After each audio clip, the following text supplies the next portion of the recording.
Speaking on down the list, we are currently working on an open house and a ribbon cutting for Westridge High School. We have not set those dates yet. We want to make sure that things are in place, things are ready as we bring the community and people in for those events.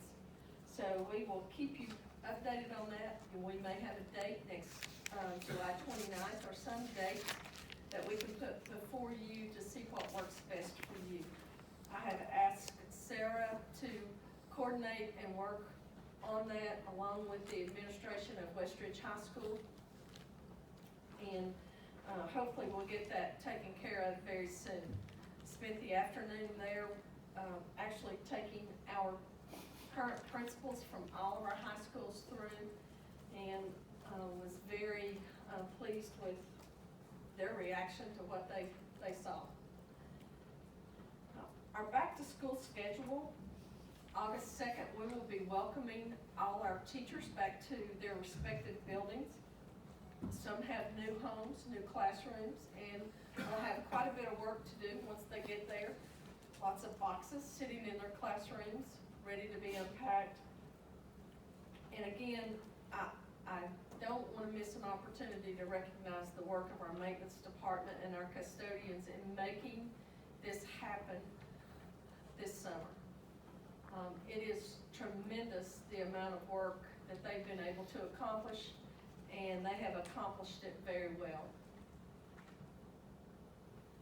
On August 9th, we will begin welcoming our students back. We will have bus routes running. All schools will be in session with all students with the exception of the staggered start for Westridge High School. At Westridge, we have a staggered start, and as I mentioned in the work session, it's extremely important that we look at students attending in this order, with juniors and seniors on Monday and Wednesday, freshmen and sophomores on Tuesday and Thursday, and then welcoming the entire student body on Friday.